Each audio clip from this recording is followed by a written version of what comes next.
Halo, selamat pagi. Perkenalkan, nama saya Justina Zendang, tingkat 2, semester 4. Saya dari Poltekkes Kemenkes Kupang, Prodi Gise.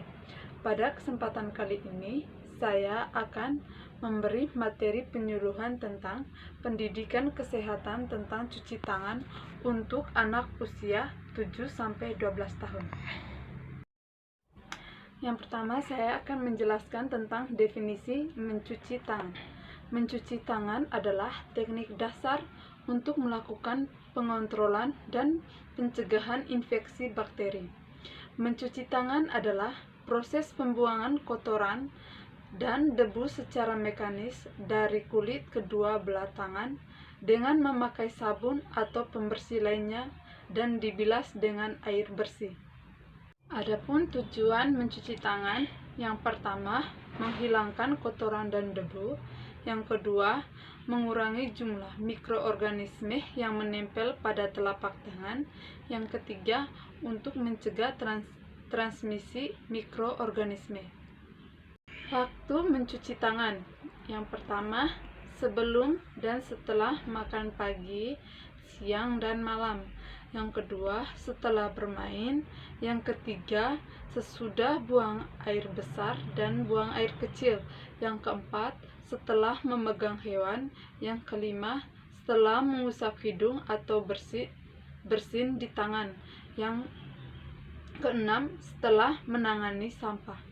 Mencuci tangan. Yang pertama, basahi kedua telapak tangan setinggi pertengahan lengan, memakai air yang mengalir, ambil sabun, kemudian usap dan gosok kedua telapak tangan secara lembut. Yang kedua, usap dan gosok juga kedua punggung tangan secara bergantian. Yang ketiga, jangan lupa jari-jari tangan, gosok sela-sela jari hingga bersih. Yang keempat, bersihkan ujung jari secara bergantian dengan mengatupkan.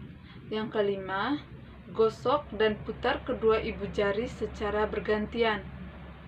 Yang keenam, letakkan ujung jari ke telapak tangan, kemudian gosok perlahan. Yang ketujuh, bersihkan kedua pergelangan tangan secara bergantian dengan cara memutar, kemudian diakhiri dengan membilas seluruh bagian tangan dengan air bersih yang mengalir, lalu keringkan memakai handuk atau tisu. Mencuci tangan dengan sabun dan air dengan menuangkan 1-3 ml sabun dan menggosok-gosoknya selama 45-60 detik. Kemudian keringkan menggunakan handuk.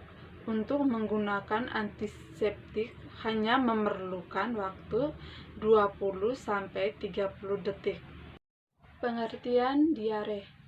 Diare diartikan sebagai buang air besar atau defekasi dengan feses yang berbentuk cair atau setengah cair atau setengah padat. Dengan demikian, kandungan air pada feses lebih banyak daripada biasanya. Diare ialah peningkatan massa tinja, frekuensi buang air besar atau fluiditas, atau tingkat keenceran tinja. Hal ini berarti pembentukan feses yang melebihi 250 gram per hari yang mengandung 70% hingga 95% diare yang berat dapat keluar cairan 14 liter per hari. Penyebab diare. Yang pertama, diare akibat virus. Diare akibat virus misalnya influenza perut dan Travelers diarrhea yang disebabkan antara lain oleh rotavirus dan adenovirus. Virus tersebut melekat pada sel mukosa usus yang mengakibatkan rusaknya sel mukosa usus sehingga kapasitas resorpsi menurun. Diare bakteri invasif.